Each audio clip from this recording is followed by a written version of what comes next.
Kaid Alforsan. Ito yung pabangong i-review natin for today's video. My name again is Francis and welcome to your favorite lifestyle channel. Okay, so ano nga ba itong pabango natin? Again, it's Kaid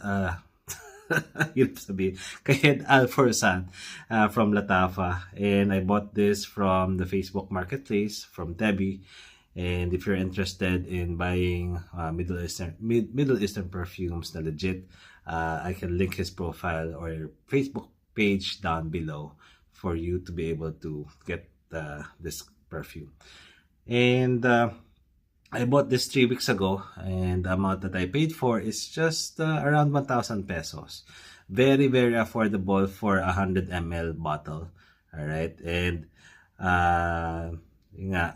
normally I don't keep my box, and the box that I've had for this one threw away, so unfortunately I can't show it to you guys. Okay, now in terms of the bottle, alright, maganda yung kanyang presentation.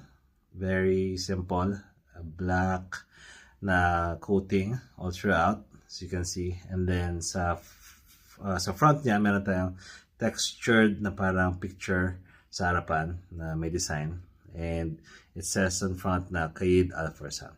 Okay, and may Arabic text as usual.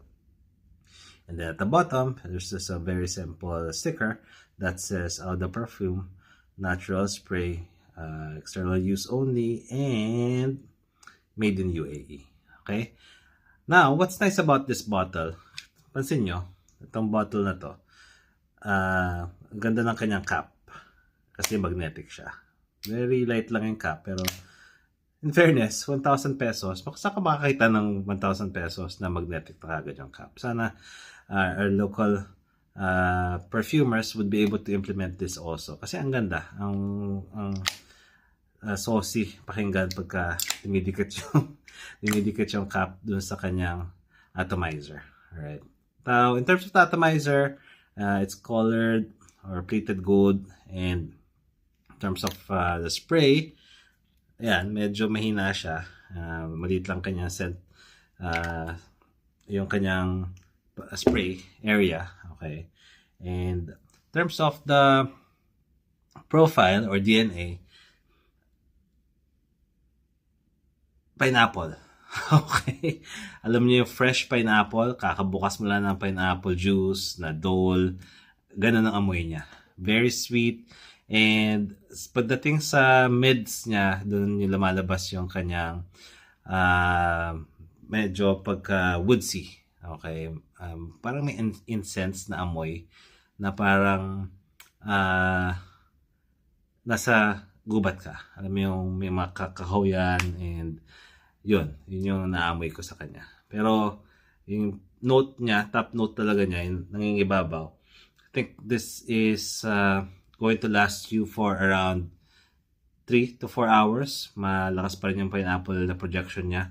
And in terms of performance, on my skin, it lasts around 5 to 6 hours. Okay, and then I had to respray again. And for its sealage, siguro sealage and projection, mga 4 to 5 feet. Okay, they will still be able to smell you. Ang ganda ng scent trail niya kung naamoy mo. At saka pagka may whiff na dumadaan sa ilong mo, ang bango-bango, parang fresh yung pakiramdam. Now, kailan ba dapat susot to? I think this is a good perfume na gagamitin mo if you're gonna go out on your errands, if you're gonna have picnic or lunch with your family. Yan, maganda tong I suggest that you get to use this perfume. And then for the office naman, yeah, if it's a casual environment sa office nyo, yes, but siguro there's better perfumes pag medyo professional na yung office scene sa inyo. Okay, would I recommend this as a blind buy? Yes, I'd suggest for the price, and if you're somewhat interested in pineapple scents, yes, I'd suggest that you go ahead and do a blind buy for this one. Saka, it's very affordable. If you don't like it, then probably just sell it or give it away. Okay, so that's it for our review today. Again, if you have any suggestions of local perfumes that you'd like for me to review, please post it down below. And if ever may mga lumabas na mga bagong Middle Eastern perfumes na available sa market natin, also leave those notes down below. So we'll try to buy those perfumes and give you a very honest review. Okay, so again, thank you so much for watching, and we'll see you again soon. Bye!